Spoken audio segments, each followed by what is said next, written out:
हाय दोस्तों, C TET 2023 की EVS class की ये क्लास 8 है। इससे पहले हम लोगों ने जो है टोटल 7 क्लास कंप्लीट कर लिया, जो बहुत ही इंपॉर्टेंट क्वेश्चन की सीरीज चल रही है। इसका मैंने ऑलरेडी एक प्लेलिस्ट बना लिया है, सभी वीडियो आपको वहां पर देखने को मिल जाएगी। तो जा करके आप सभी वीडियो जो है जरूर एक बार वॉच कीजिए, क्योंकि ये बहुत ही इंपॉर्टेंट क्वेश्चन की सीरीज चल रही है। चलिए वीडियो को स्टार्ट करते हैं। अगर आप वीडियो में पहली बार आए तो कृपया लाइक और सब्सक्राइब जरूर कीजिएगा। आज का हमारा पहला सवाल आप देख पा रहे होंगे यहाँ पर कि केरल के निकटवर्ती राज्य कौन सा है। अगर आपने मैप देखा होगा तो यहाँ पर जो है केरल का पूछ रहा, तो केरल का जो सबसे निकटवर्ती राज्य है वो है वहाँ पर कर्नाटक और तमिलनाडु। जो कर्नाटक और तमिलनाडु जो है उसके आसपास एरिया में आती है। तो यहाँ पर पूछा केरल का सबसे निकटवर्ती कौन है, तो वो होगा कर्नाटक और तमिलनाडु। ऑप्शन नंबर 4 हमारा यहाँ पर सही हो जाएगा। दोस्तों आप लोग भी जो है आंसर देते चलिए कमेंट बॉक्स में वीडियो को रोक करके, जिससे जो है आपकी प्रैक्टिस जो है वो दुगनी हो जाएगी। चलिए क्वेश्चन नंबर दूसरी देख लेते हैं। यहाँ पर हमारा दूसरा नंबर क्वेश्चन है, निम्न में से हमारे देश के किस राज्य के अधिकतर लोग नारियल के तेल में पकी हुई समुद्री मछली खाना पसंद करते हैं। तो देखिए दोस्तों यहाँ पर ये जो क्वेश्चन बहुत ही इंपॉर्टेंट है। तो ये पूछ रहा है कि नारियल के तेल में मछली जो पकी हुई है, एक होता है सरसों के तेल में जो खाते हैं, वो खाते हैं कहाँ, जम्मू कश्मीर में। लेकिन ये पूछ रहा है कि नारियल के तेल में, तो नारियल के तेल में जो है वो खाते हैं कहाँ, गोवा में। कहाँ खाते हैं, गोवा में। तो गोवा में जो है मछली नारियल के तेल में तल के खाते हैं, और जम्मू कश्मीर में सरसों के तेल में। ठीक है दोस्तों, ये दोनों इंपॉर्टेंट क्वेश्चन है, यह आती है। चलिए क्वेश्चन नंबर 3 की तरफ हम लोग चलते हैं। क्वेश्चन नंबर 3 यहाँ पर बोल रहा है कि निम्न में से वह कौन सा जानवर है जिसके अग्र दांत हमेशा बढ़ते रहता है। अग्र दांत मीन्स आगे का जो दांत है वो हमेशा बढ़ते रहता है। वे दांतों को बहुत अधिक लंबा न होने देने के लिए वस्तुओं को काटते कुतरते रहते हैं।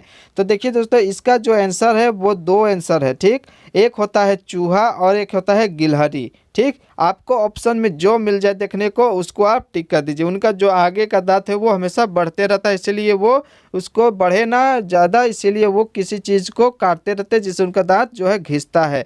तो यहाँ पर देख पा रहे होंगे ऑप्शन में जो है दोनों है, चूहा और गिलहरी है।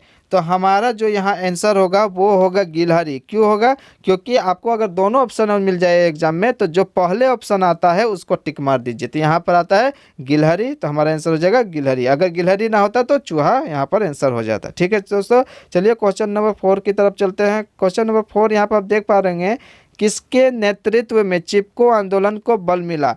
चिपको आंदोलन जो है वो उत्तराखंड के जो थे सुंदरलाल बहुगुणा, जो उन्होंने उन्हीं के आंदोलन से जो है ये बहुत ही बल मिला था। तो यहाँ पर आप देख पा रहे हैं ऑप्शन नंबर 2 में जो है सुंदरलाल बहुगुणा दिखाई दे रहे हैं। तो हमारा जो आंसर है वो हो जाएगा सुंदरलाल बहुगुणा। इनके ही नेतृत्व में चिपको आंदोलन जो है बहुत फेमस हुआ था, इनको बल मिला था इस आंदोलन को।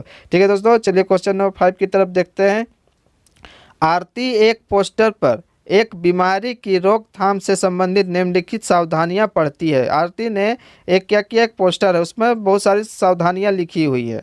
कोई क्या क्या लिखी हुई है, अपने आसपास के पानी को जमा न होने दें, पानी के बर्तनों, कूलरों और टंकी को पानी साफ रखें, यदि कुछ जगहों पर पानी इकट्ठा हो जाता है तो तेल का छिड़काव करें, स्वयं के बचाव के लिए जाली का प्रयोग करिए।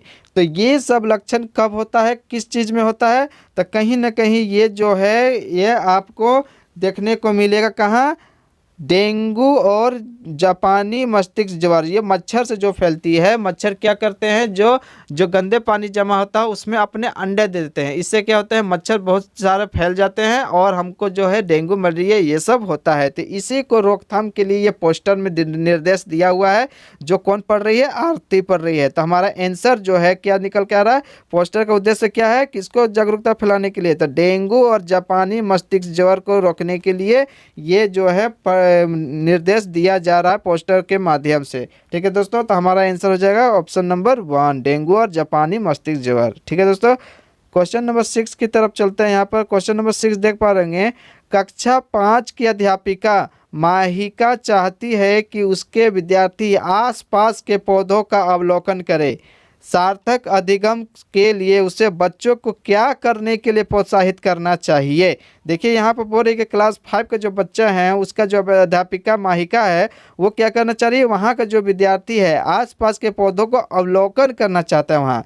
तो सार्थक अधिगम के लिए उसे बच्चों को क्या करने के लिए प्रोत्साहित करना चाहिए। तो देखिए यहाँ ऑप्शन दिया हुआ है, यह समझने के लिए कि पौधे भी सजीव होते हैं, यह समझना कि पौधे हमारे लिए उपयोगी होते हैं, अधिकतम पौधों के नाम लिखना, उनकी ऊंचाइयां, पत्तियां, गंध और उगने के स्थान में अंतर का अवलोकन करना। ठीक है दोस्तों, तो यहाँ पर आप देख पा रहे होंगे ये बाकी 3 जो ऑप्शन है यहाँ पर इस सब से क्या होगा, ये सिर्फ मैडम बोल दे रही है, वो लोग सुन ले रहे हैं, अपने से कुछ करके इनको अनुभव नहीं मिला। लेकिन जब ऑप्शन 4 की तरफ हम लोग आते हैं तो आप यहाँ देख पा रहे होंगे कि उनकी ऊंचाई, पत्तियां, गंध और उगने के स्थानों में अंतर का अवलोकन करना, मतलब जब बच्चा खुद से उनके बारे में जाकर जाँच पड़ताल करेंगे, खुद से करके देखेंगे, तब बच्चा जो है जल्दी ज़्यादा सीखेगा, उनको अनुभव ज़्यादा मिलेगा। तो हमारा ऑप्शन नंबर जो 4 है वो बिल्कुल करेक्ट है। तो क्वेश्चन नंबर 6 का आंसर हो जाएगा ऑप्शन नंबर 4। ठीक है दोस्तों, हमेशा जो है करके सीखना बेस्ट होता है। चलिए क्वेश्चन नंबर 7 की तरफ चलते हैं। क्वेश्चन नंबर 7 है कि प्राथमिक स्तर पर पर्यावरण अध्ययन पढ़ाने के लिए निम्नलिखित में से कौन सा पहलू सबसे महत्वपूर्ण होना चाहिए। देखिए दोस्तों, एक वीडियो बनाने में बहुत मेहनत लगती है, तो कृपया एक लाइक और एक सब्सक्राइब जरूर कीजिएगा। तो देखिए यहाँ पर ऑप्शन देख पा रहे हैं, क्रियाकलाप संचालित करना तथा कौशलों का विकास करना, आकलन में सफलता प्राप्त करना, विज्ञान की आधारभूत संकल्पनाओं को समझना, सीखने वालों को प्राकृतिक और सामाजिक सांस्कृतिक पर्यावरण से जोड़ना। तो देखिए यहाँ पर जो पूछ रहा है कि प्राथमिक स्तर पर पर्यावरण अध्ययन पढ़ाने के लिए निम्न से कौन सा पहलू सबसे बेस्ट है प्राथमिक स्तर पर पर्यावरण पढ़ाने के लिए। तो देखिए यहाँ पर आप देख पा रहे होंगे, सीखने वालों को प्राकृतिक और सामाजिक सांस्कृतिक पर्यावरण से जोड़ना। मैंने पहले भी पिछले वीडियो में बोला है, जब आपको संस्कृति से, पर्यावरण से जोड़ करके बोला जाए या जीवन से, अनुभव से बोला जाए, तो वो ऑप्शन बिना देखे टिक मार दीजिए, वो आपका सही हो जाएगा। ये सब पॉजिटिव वर्ड है, ये आपको एग्जाम्स में हेल्प करती हैं। तो प्राकृतिक और सामाजिक सांस्कृतिक पर्यावरण से जोड़ना। तो हमारा क्वेश्चन नंबर का आंसर 7 का आंसर हो जाएगा ऑप्शन नंबर 4। ठीक है दोस्तों, चलिए क्वेश्चन नंबर 8 देख लेते हैं। प्राथमिक स्तर पर मानचित्रात्मक सिखाने से शिक्षार्थियों में निम्नलिखित में से किस कौशल को बढ़ावा मिलता है। तो देखिए यहाँ प्राथमिक स्तर पर मानचित्र मतलब मैपिंग का ये क्वेश्चन है। साफ सुथरा रेखांकन, गणनाएं और अनुमान, माप के अनुसार चित्रण करना, सापेक्ष स्थिति और दिशा बोध की जानकारी करना। तो देखिए दोस्तों, जो मैप होता है, मैप में उसमें क्या 2 चीज़ की बातें ज़रूर होती है। एक दिशा की, नॉर्थ साउथ, ये सब जो साउथ वेस्ट, ये सब जो डायरेक्शन है उसकी मतलब दिशा की बोध, और दूसरी स्थिति, जैसे कि बंगाल कहाँ है, दिल्ली कहाँ है, ये सब जो है स्थिति का पता करती है। तो देखिए मैपिंग से हमको ये दोनों चीज़ें पता चलती है, इसलिए क्वेश्चन नंबर 8 का जो आंसर होगा ऑप्शन नंबर 4। ठीक है दोस्तों, चलिए क्वेश्चन नंबर 9 देख लेते हैं। क्वेश्चन नंबर 9 यहाँ पर देख पा रहे कि अंजलि की सहेली दांतों में क्षय से बचने के लिए निम्नलिखित 4 तरीके बताती है। क्षय मतलब दांत में जो बीमारी होती है उसके बारे में। दिन में 2 बार ब्रश करें, इनेमिल कम ना हो इसके लिए ब्रेसिज पहने, मिठाई, चॉकलेट और कार्बन डाइऑक्साइड युक्त पेय जल पदार्थ न लें, हर खाने के बाद कुल्ला करें। अंजलि को उपयुक्त तरीकों में से किसका अनुपालन करना चाहिए। देखिए यहाँ पर जो ऑप्शन है क्वेश्चन नंबर 9 के आप देख पा रहे होंगे अच्छी तरह से।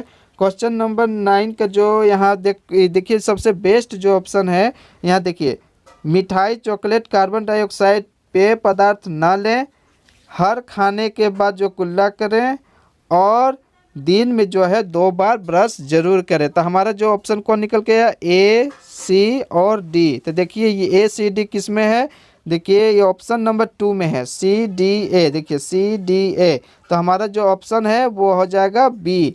इसका आंसर जो है कौन होगा, option number B. Question number 9 का जो पूछा था कि क्षय, दांतों का क्षय किससे क्षय होने से कैसे बचेगा, तो दिन में 2 बार ब्रश करने से, चॉकलेट में कार्बन डाइऑक्साइड खाना खाने से, और खाना खाने के बाद कुल्ला करने से जो है वो क्षय होना बंद हो जाएगा। ठीक है, तो ऑप्शन नंबर 2 यहाँ पर सटीक आंसर होगा। चलिए क्वेश्चन नंबर 10 देख लेते हैं। निम्नलिखित में से कौन से शब्द समूह आपस में निकटतम रूप से संबंधित है। मतलब यहाँ पर दो पेयर में जो है नाम दिया, उसको शब्द समूह को आपको बताना है कौन संबंधित है। मच्छर, मलेरिया, एनीमिया, रक्तअल्पता और लौह। लौह, मलेरिया, एनीमिया, रक्त। लौह, अमोनियम, हीमोग्लोबिन, एनीमिया, आंवला। मच्छर, डेंगू, लौह और गुड़। तो देखिए यहाँ पर जो है ऑप्शन नंबर आप 1 देख पा रहे होंगे कि मच्छर, मलेरिया, एनीमिया और लौह। मच्छर जो है किससे होता है, मच्छर से क्या होता है, मलेरिया। और एनीमिया किसकी कमी से होता है, लोहा के कमी से जो होता है, आयरन की कमी से जो है वो एनीमिया रोग होता है। तो देखिए मच्छर के काटने से क्या होगा, मलेरिया, ये एक पेयर बन गया। और एनीमिया किससे कमी से होता है, तो लोह की कमी से, तो ये दूसरा पेयर हो गया। मतलब ये दोनों संबंधित है, यहाँ पर सही है। ठीक है दोस्तों, तो ये ऑप्शन नंबर 1 जो है क्वेश्चन नंबर 10 का, ऑप्शन नंबर 1 बिल्कुल यहाँ पर सही है। ठीक है, क्वेश्चन से इस क्लास की आखिरी क्वेश्चन थे। इसकी आगे जो क्वेश्चन है, आगे भी वीडियो इसी तरह आते रहेगी। आपको वीडियो कैसे लगा प्लीज़ लाइक, शेयर और सब्सक्राइब जरूर कीजिएगा। और एक वीडियो जो बनाने में बहुत मेहनत लगती है, तो आपको ज़रूर एक बार कमेंट में मेंशन कीजिए कि आपको ये सीरीज़ कैसी लगी। चलिए, थैंक यू, धन्यवाद।